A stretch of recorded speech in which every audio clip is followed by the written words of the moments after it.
చనిపోతే ఏదో ఆఫీస్‌కి వెళ్ళొస్తున్నా, ఇది మన నితిన్ గారి office Jubilee Hill check post కాడ. అక్కడికి వెళ్ళొస్తుంటే ఇలాగా కాలొచ్చిందన్నమాట. కాలొస్తే మొత్తం ఏమీ లేదు ఇంక అమౌంట్. ఇంక అలాగా నడుచుకుంటూ వెళ్ళాం. ఎవరో ఫ్రెండ్ ఏదో పట్టుకొచ్చి కొంచెం కొంత అమౌంట్ ఇస్తే అయ్యి మనం నైట్ దాకా ఆగలేం కదండీ. నైట్ అవును కదా. వచ్చేసామనుకోండి పొద్దురికెళ్తాం. అవును. మనకు అప్పుడే పొద్దున 10కి తెలిసినప్పుడు పొద్దున 10కి బయలుదేరితే ఆ మారతా వెళ్ళేసరికి డబ్బులు కూడా అయ్యో! అయిపోతే అక్కడికెళ్ళిన తర్వాత కొంచెం ఇబ్బందయింది. పాపం మా చిన్నాన్నలు మంచోళ్ళు. మా మా సొంత చిన్నాన్న గాని, మా మదర్ వాళ్ళ చెల్లెలు హస్బెండ్స్ మన దగ్గర రూ. 1 కూడా లేదు. ఆఖరికి కట్లికి కూడా లేవు. వాళ్ళేం చేశారంటే పాపం ఆళ్ళే వచ్చి మొత్తం వాళ్ళు ముగ్గురు కలిసి ఒక 50,000 దాకా అయ్యి మొత్తం అన్ని కార్యక్రమాలు అన్నీ సెట్ చేసి ఇది చేశారు. కొంతమంది వచ్చిన చుట్టాలైతే మొత్తం హెడ్ బాత్ చేపించేశారు. ఎందుకు నీకు అది ఇది మీ నాన్నగారు ఎలా అదే అడగబోతున్నాను నేను. అసలు ఇంట్లో తిట్టలేదా నిన్ను? మొత్తం కొంతమంది బయటోళ్ళు ఇంట్లో వాళ్ళు ఎప్పుడు అనేవారు కాదండి. పాపం మా మదర్ ఎప్పుడు పాపం నెలంతని స్కూల్లోని అంగన్వాడీ ఈ స్కూల్లు ఉంటాయి కదా, స్కూల్లో ఫుడ్ వండి పెట్టడం ఇవి చేసేవారు ఆవిడ. ఎప్పుడు అనేవారు కాదు. ఒక్కసారి ఏమైందంటే నేను హైదరాబాద్ నుంచి ఇప్పుడు ఇలాంటి ఫ్రెండ్ ఎవరైనా ఒక రూ. 101 అండి అప్పుడు ట్రైన్ టికెట్ 101 అడగటం కరెక్ట్గా 101 అడిగండి. నర్సాపురం వెళ్ళాక అక్కడ చూద్దాంలే నర్సాపురం దిగి అన్నట్టు ఆలోచించుకోండి. ఎక్కువ ఒక్క ₹10 కూడా ఫ్రెండ్ ఎక్కువ అడగాలనిపించేది. అది ఎంత అవసరం అయితే అంత అడిగి తీసి బయలుదేరి వచ్చేసేవాడిని. ఒకసారి చెప్పులు దిగిపోయి దిగిపోతే మా అమ్మ అలా చూసి తన దగ్గర ఉన్న 200 ఇస్తే నాకు అసలు కళ్ళంపడ అలాగే నీళ్ళు గారిని. పాపం ఆవిడ వండుకున్న ఆవిడ పని ఆ డబ్బులు ఇచ్చిందన్నమాట. కానీ వద్దని మాత్రం అనలా. సర్లే నీకు ఇష్టం అంటున్నావు కదా జాగ్రత్తగా చేసుకో అన్నారు తప్ప ఇబ్బంది పెట్టలా. తర్వాత చిన్న చిన్న అవకాశాలు రావటం ఎంతో కొంత ఒక 3,000 4,000 వచ్చినప్పుడు 10,000 వస్తే ఒక 2,000 మనం ఉంచుకోవటం 8,000 అలా ఇవ్వటం అలా స్లోగా సెట్ చేసుకుని కొన్ని అడిగి రంగస్థలం ఎప్పుడైతే రిలీజ్ అయిందో సుకుమార్ గారి దయ వల్ల ఒక ఇల్లు ఒక ల్యాండ్ కొని, ఎందుకంటే అక్కడ అదే మన టాటాకి ఇంట్లో ఆ వాటర్ పడుతుంటే దాన్ని ఏమంటారు నీరు కారిపోతుంటాయి కదా, అవన్నీ గుండుగులు దాకలో పెడుతుంటే మూలకు పడుకుని ఈ రోజులు చూడటం వల్ల నాకు ఏమనిపించింది అంటే హైదరాబాద్ ఇల్లు మీద లేదు నాకు ఎప్పుడు. ఊర్లో అదే ప్లేస్ లో మనం ఇల్లుకి ఇబ్బంది పడ్డాం కాబట్టి అక్కడ మనం ఇల్లు కట్టాలన్నది బలంగా వెళ్ళిపోయింది బ్రెయిన్ లో. గ్రేట్. అప్పుడు ఒక 4 సెంట్లు కొని అక్కడే ఇల్లు కట్టావా? ఇల్లు కట్టాం. ఆ ఇల్లు మా అమ్మ పాపం ఇక్కడ ఒక 1 మంత్ ఉంటుంది, ఆ ఇల్లు వదలలేదన్నమాట. ఒక 1 మంత్ అయ్యేసరికి అక్కడికి వెళ్ళిపోయి 1 మంత్ అక్కడ, లేకపోతే 2 మంత్స్ అక్కడ ఉంటే 2 మంత్స్ ఇక్కడ. ఇల్లు అంటే అంత ఇష్టం అన్నమాట. ఆ ఇల్లు మీద అంత ప్రేమ వచ్చేసింది మా అమ్మకి. అవును, పాత వాళ్ళందరికీ సొంత ఇల్లు అన్నది చాలా ప్రాణంతో సమానం. ఇల్లు కూడా ఒక మనిషి లాగానే ఫీల్ అవుతారండి. అదొక మనిషి లాగా, ఒక క్యారెక్టర్ లాగా. మనకి మనిషి మన ఇంట్లో ఫ్యామిలీ మెంబర్ మనం మిస్ అవుతున్నప్పుడు ఎంత ఫీల్ అవుతాం, ఒక ఇల్లుని మిస్ అవుతున్నప్పుడు కూడా అంత ఫీల్ అవుతాం. కరెక్ట్. అంటే ఇప్పుడు నిన్ను తలంటి పోసారు కదా మీ నాన్నగారు పోయినప్పుడు. ఇప్పుడు ఏమంటున్నారు అందరూ? ఇల్లు ఏమంటారు ఇప్పుడు ఎవరైనా ఇప్పుడు వాళ్ళు ఇంటికాడ కొంచెం వాళ్ళ ఇల్లు చుట్టాలకి ఉన్నప్పుడు అతనే మళ్ళీ నన్ను తీసుకెళ్లి ఫోటోలు తీపించి అందరితోని.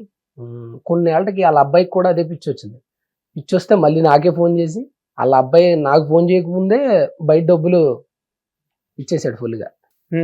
దొబ్బేశారు వాళ్ళు. అది ఇది చేస్తాను ఏముంటారు కదా కొంతమంది, మిమ్మల్ని హీరోని చేస్తాను అది ఇది అని, అది ఏదో సినిమాలో తనిఖీలు బండి కదా ఆ టైపు చేశారు, వెళ్ళిపోయారు. ఆ తర్వాత ఇంటికి వెళ్ళినప్పుడల్లా ఆయన వాళ్ళ చుట్టాలు అయ్యి ఉన్నప్పుడు మాత్రం నన్ను పిలిచి ఫోటోలు తీపించడం అది నేను ఎప్పుడు అదే రెస్పెక్ట్ ఉన్నా. ఆయన బేసిక్ గా అదే మనం ఇబ్బంది పడుతున్నాం అని చెప్పుకుంటూ ఉంటారు, వేరే సక్సెస్ అయితే ఓకే. ఎక్కడైనా పాపం 99% ఉండదు కదా సక్సెస్ రేటు. ఎక్కడ ఎవరో ఒకళ్ళు అవుతారు, ఎందుకు ఇటు ఇబ్బంది పడతాడని చెప్పుకుంటూ ఉండొచ్చు. తప్పుగా అంటే మినిమం ఏదైనా ఉద్యోగం చేసుకుంటే మినిమం గ్యారెంటీ ఉంటుంది, ఎల్ఐసరికి ఇంత వస్తుంది, దాని ప్రకారం బతకచ్చు పొజిషన్ ఇది కరెక్ట్ అన్నది. కానీ నీ గ్రహాలు నీ తలరాత మరి నువ్వు ఇంత పాపులర్ యాక్టర్ అయిపోయి 4 సెంట్లు కొని అక్కడ ఇల్లు కట్టి 24 రోజులు అలాగే ఉన్నానండి. అనుకుంటే మొత్తం చాలా డిప్రెషన్ లోకి వెళ్ళిపోయాను. ఇంకా తర్వాత మళ్ళీ వచ్చి ఎవరు ఎంత చెప్పినా మళ్ళీ వచ్చి ట్రై చేశాను అంతే. రంగస్థలంలోకి ఎలా కనెక్ట్ అయ్యావు? రంగస్థలం అంటే అదో పెద్ద కదండి. ఈ కోకోకోలా జాబ్ ఏదైతే ఉందో అక్కడ నైట్ జాబ్ షిఫ్ట్ అంతా చేసి మార్నింగ్ నేను సార్ దగ్గరికి వెళ్ళిపోయేవాడిని. సత్యసాయి ఏమో ఆపోజిట్ లో శివాలయం ఉంటుందండి. శివాలయం ఆపోజిట్ లో ఇటు సైడ్ సుకుమార్ గారు, ఇటు సైడ్ త్రివిక్రమ్ గారు. సుకుమార్ గారు ఇంటి దగ్గర ఒక చిన్న సిమెంట్ దెమ్మ ఒకటి ఉండేది. ఆ దెమ్మ మీద కూర్చోవటం. కాశీ విశాలాక్షి టెంపుల్ దగ్గర శ్రీనగర్ కాలనీ, అది ఎల్లారెడ్డి కూడా లెక్క వస్తుంది. దిల్ రాజు గారు పాత ఆఫీస్ అండి. ఎగ్జాక్ట్లీ కాశీ విశాలాక్షి టెంపుల్ అది శివాలయం అండి. అక్కడ ఇంకా టిఫిన్ కూడా లేదు. అక్కడికి వెళ్తే ఈ ఆయన కుట్టుడాకులు అవి ఉంటాయి కదండి, కుట్టుడాకులో ఇంత ప్రసాదం పెడితే అది అతను నన్ను చూసేవాడు పెద్ద ఆయన. ఇప్పుడు కూడా ఉంటారు ఆయన వైట్ గా. ఆయన పాపం 3 ఇచ్చేసేవారు నాకు. ఆ బ్యాక్ సైడ్ మినరల్ వాటర్ ఉండేది. అది తాగటం వెనకాల 4-5 రూపాయల ఫోటోలు అండి అక్కడ. ఇక్కడ మన ఇందిరానగర్ గడ్డ మీద ఉండేది అది ఏదో స్టూడియో. అక్కడ ఒక 4-5 రూపాయలు, ఒక 40 రూపాయలు ఉంటే 4 ఫోటోలు 10 ఫోటోలు తీసుకోవటం, బ్యాక్ పాకెట్లో పెట్టుకోవటం, అక్కడ వాటర్ తాగటం, తినేయటం, మళ్ళీ ట్రై చేయటం మధ్యాహ్నం దాకా. ఇంకంతే. మధ్యాహ్నం అయితే అక్కడే ఓ 10 రూపీస్ రైస్, 5 రూపీస్ కర్రీ ఇచ్చేవారు అక్కడ. అవును. కర్రీ అయితే మళ్ళీ ఇబ్బంది అవుతుందని చెప్పి మా ఫ్రెండ్ నేను ఉండేవాళ్ళం, ఆకుల రాము అని ఇంకొక అబ్బాయి. సాంబార్ తీసుకునేవాళ్ళం అంట. సాంబార్ అయితే రైస్ ఇద్దరు షేర్ కలిసి చేసుకోవచ్చు, వస్తది. సాంబార్ కొంచెం ఎక్కువ వస్తుంది కదా, అలా సెట్ చేసి ఇంకా ట్రై చేయటమే. మాక్సిమం సొంతంగా ఎప్పుడు ఖర్చు పెట్టుకోవాలనిపించింది కదా. ఎప్పుడైనా 1000-2000 వస్తే ఫస్ట్ మా అమ్మకు పంపాలన్న ఇంటెన్షన్ మీదే ఉండేది నాకు. గ్రేట్. అందుకే సక్సెస్ అయ్యాను.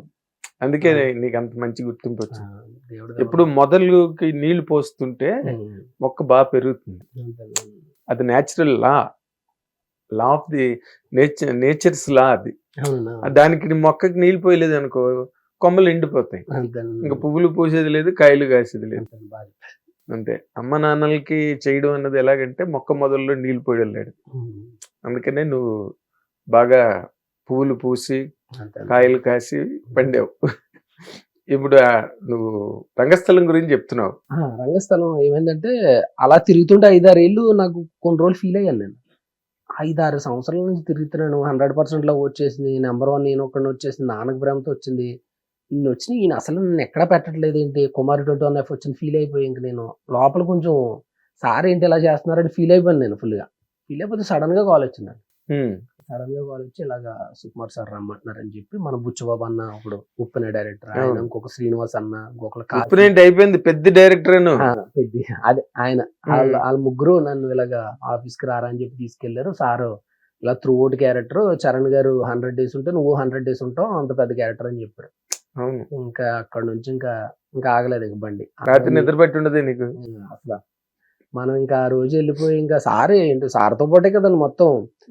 ఫస్ట్ కూడా ఆయన ఏం చేశారంటే, సుకుమార్ సార్ మన సమంత గారికి, రామ్ చరణ్ గారికి పరిచయం చేసి, నాది కొంచెం పొల్యూట్ అయింది స్లాంగ్, వీడు ఎలా మాట్లాడుతున్నాడు యాజ్ ఇట్ ఈస్ ఇమిటేట్ చేయండి మీరు అని చెప్పి అంటుంటే, సమంత గారు పిలిచేవారు, చరణ్ గారు పిలిచేవారు, ఇద్దరు ఒకేసారి పిలిచేవారు. ఏదైనా డైలాగ్ ఉంటాం, ఓ అమ్మ అనుకున్నాను నేను. ఆ మాడ్యులేషన్ కి ఫస్ట్ స్లాంగ్ చాలా ఇది అనిపించింది. ఇంక మొత్తం అక్కడ నుంచి ఎక్కడ ఆగలేదు. ఫస్ట్ లో కొంచెం ఇబ్బంది పడినప్పుడు కూడా పాపం చరణ్ గారు భుజం మీద చేసి ఏం టెన్షన్ పడకు, 8 రేగులు పట్టేసి ఫస్ట్ రోజు కాంబినేషన్ అవ్వలేదు మన వల్ల, ఇంక తీసేస్తారేమో అనుకున్నాను నేను. పాపం ఆయన అలా భుజం మీద చేసి తీసిపోయాడు పక్కకి, నువ్వేం టెన్షన్ పడకు, బాగా చేస్తున్నావు, అదేం పెట్టుకోకు, అది ఇది అని చెప్పి వచ్చి ఓకే.